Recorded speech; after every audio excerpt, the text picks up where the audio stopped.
Here's an old hand-painted vintage Santa Claus sign that I found in the Trademark building when we bought it up in their rafters. This is probably from the 50s or 60s, 40s, who knows when. And I've been messing around with it the last couple of years, and we bring it out for Christmas, and it's had some gooped on residue on the back side of it for the whole time, and it's always been a pain in the ass. And anyways, decided to wash it off today. I've noticed that there might be another painting under here, so I'm going to try to remove it and see what's underneath. I got some hot soapy water. I'm going to start scrubbing away at this thing. Let's see what it starts to reveal. If nothing else, I won't have to get my hands greasy the next time I pull this out of storage. So this grease is insanely stubborn. I think I remember that we found this up near our oil furnace when we bought the old shop. And hot soapy water is not removing it, so I've put on a little bit of Clean Freak, it's called. Looks like that's Mr. Clean on there, and he's making a dent in it. So I'm gonna keep lightly spraying this on, a little bit of water to dilute it so it doesn't eat into the paint, and we'll see what's underneath here. Alright, here we are, a half hour later into the scrubbing. And I can see Santa's face under there, for sure. Just there's some really tough spots. And I believe there's some paint residue on here, like someone might have painted something on top of here. I also see two rings where something gross was set on here, and is almost like this grease was etched into the surface. So I'm gonna keep scrubbing on it here for another half hour or so and see how much I can get off. After that, I don't know what I'm gonna do about this black paint and this gray paint that was oversprayed on here. You can see a hard edge right here and some weird marks where it looks like a gear or something went across it. I don't know. Might be a lost cause, but like I said, if nothing else, I won't have to deal with getting grease on my hands anymore after this year, and the other side will still look pretty nice. So we'll keep going at it.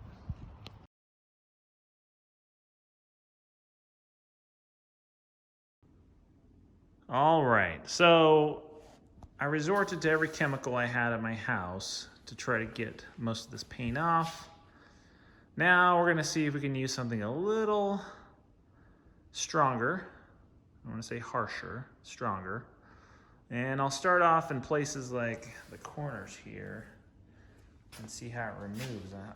I like the red down there. I don't know if I'm gonna get all the weird brick colored terracotta, dark terracotta color off here, but I'd really like to get his face cleaned up. That's the main thing, but I don't want to put anything too harsh that'll melt the paint underneath, so we'll start down here and see what we can do.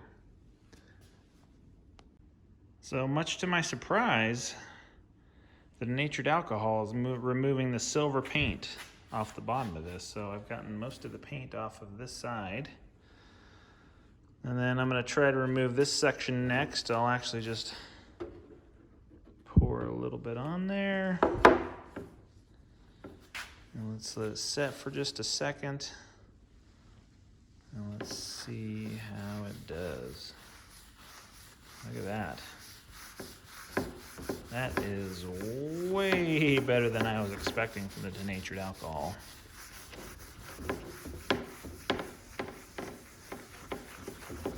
So we'll get up here and be careful on the face region and see how it works on the black paint, but that quickly removed all the silver paint from the bottom. It's pretty exciting stuff.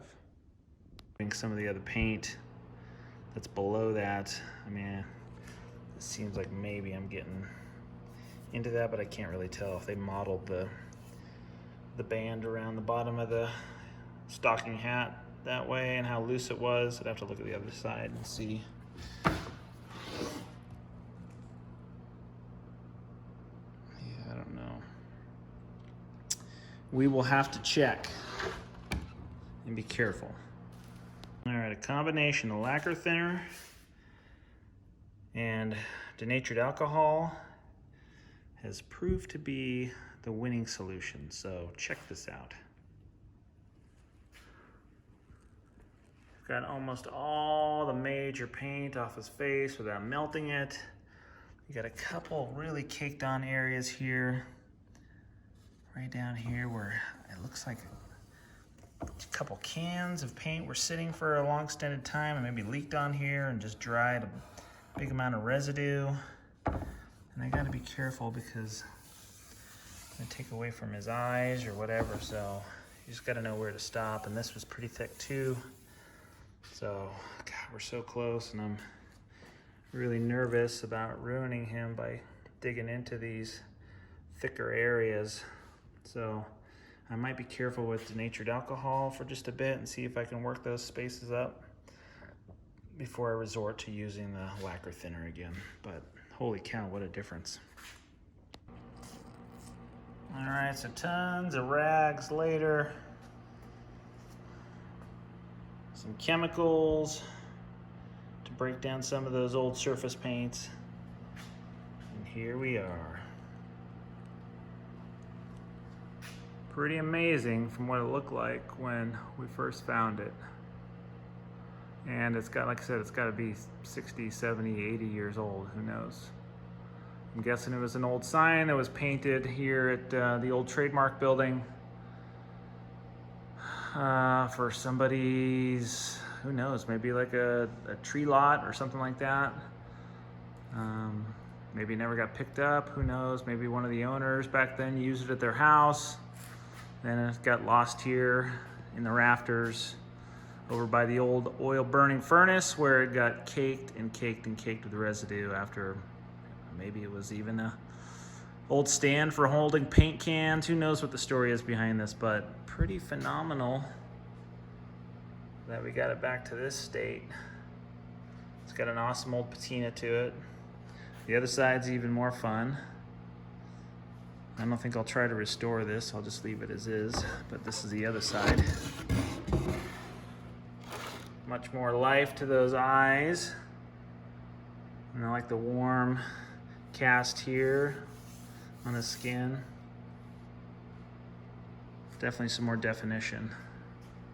So really cool that somebody hand painted this, like I said, at least 60, 70 years ago. So that was fun. Way to spend a couple hours this afternoon. Anyways, pretty remarkable.